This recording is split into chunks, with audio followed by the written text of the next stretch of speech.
আসসালামু আলাইকুম রাহমাতুল্লাহ। সম্মানিত দিনদার ভাই ও বোনেরা, আজকে আমি আপনাদেরকে জানাবো এমন বিষয় যা আপনারা জানলে চমকে যাবেন। জেনে নিন প্রিয় দর্শক বন্ধুরা, দোয়া কবুল না হওয়ার প্রধান 4টি কারণ এখানে আলোচনা করব।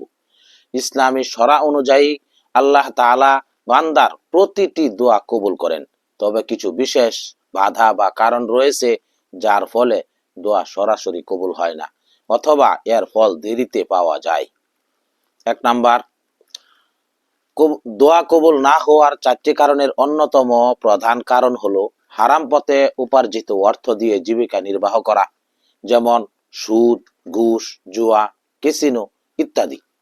রাসূলুল্লাহ সাল্লাল্লাহু আলাইহি ওয়াসাল্লাম এক ব্যক্তির কথা উল্লেখ করেছেন যে দীর্ঘ সফর করে ক্লান্ত, যার চুল উস্কো খুস্কু, সে আকাশের দিকে হাত তুলে দোয়া করছে, কিন্তু তার খাদ্য হারাম, পানীয় হারাম, পোশাকও হারাম। এমত অবস্থায় তার দোয়া কিভাবে কবুল হবে? সহিহ মুসলিম। তাই প্রত্যেক মুমিন ও মুসলমানের উচিত হলো এই ধরনের হারাম কাজ থেকে ফিরে এসে অর্থাৎ তওবা করে আল্লাহর কাছে কিছু চাওয়া বা দোয়া করা। তওবা করার জন্য 3টি শর্ত পূরণ করতে হবে। নাম্বার 1, গুনাহটি অবিলম্বে ত্যাগ করা। প্রথম শর্ত হলো যে পাপটি করা হচ্ছে তা তৎক্ষণাৎ ছেড়ে দিতে হবে। পাপ কাজে লিপ্ত থেকে তওবা করা উপহাসের শামিল। নাম্বার 2, কৃতকর্মের গুনাহের জন্য লজ্জিত ও অনুতপ্ত হওয়া, অর্থাৎ মনের গভীর থেকে এই উপলব্ধি আসা যে আমি আল্লাহর অবাধ্য হয়ে বড় অন্যায় করেছি। রাসূলুল্লাহ সাল্লাল্লাহু আলাইহি ওয়াসাল্লাম বলেছেন, অনুতপ্ত হওয়াই হলো তওবা। ইবনে মাজাহ। নাম্বার 3, ভবিষ্যতে গুনাহটি না করার দৃঢ় সংকল্প করা, অর্থাৎ মনে মনে এই প্রতিজ্ঞা করা যে আমি আর কখনোই এই পাপ কাজে ফিরে যাব না। আল্লাহ পাক আমাদের তওবা কবুল করুন। নাম্বার 2, দোয়া করার সময় উদাসীনতা।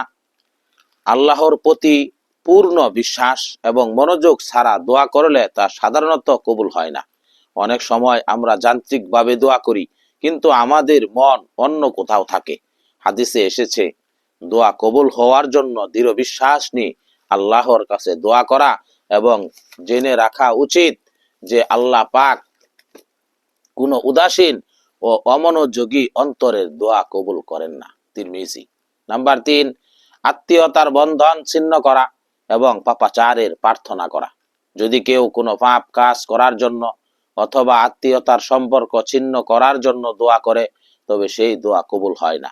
ইসলামে আত্মীয়তার সম্পর্ক বজায় রাখাকে অনেক গুরুত্ব দেওয়া হয়েছে, তাই এটি ছিন্ন করার পিছনে কোনো আবেদন আল্লাহর কাছে গ্রহণযোগ্য নয়। রাসূল সাল্লাল্লাহু আলাইহি ওয়াসাল্লাম বলেছেন, আত্মীয়তা ছিন্নকারী জান্নাতে প্রবেশ করবে না। নাম্বার 4, তাড়াহুড়ো করা বা নিরাশ হওয়া। অনেকেই দোয়া করার পর ফলাফল না পেয়ে ধৈর্য হারিয়ে ফেলেন এবং বলেন, আমি অনেক দোয়া করলাম কিন্তু কবুল হলো না। এই ধরনের তাড়াহুড়োর দোয়া কবুলের পথে অন্তরায়। রাসূলুল্লাহ সাল্লাল্লাহু আলাইহি ওয়াসাল্লাম বলেছেন, বান্দার দোয়া ততক্ষণ কবুল হয় যতক্ষণ না সে দোয়ায় তাড়াহুড়া করে। অর্থাৎ দোয়া কবুল হবেই এই বিশ্বাস ও পূর্ণ ইয়াকিনের সাথে সবর ও ধৈর্য ধরে দোয়া করতে হবে। মোট কথা, দোয়া কবুলের জন্য শর্ত হলো হালাল উপার্জন, ধৈর্য ও একাগ্রতা এবং আল্লাহর উপর অটল বিশ্বাস। নিজের ভুল ত্রুটির জন্য ক্ষমা চাওয়া বা তওবা করে বিনীতভাবে দোয়া করলে আল্লাহ পাক অবশ্যই তা কবুল করবেন।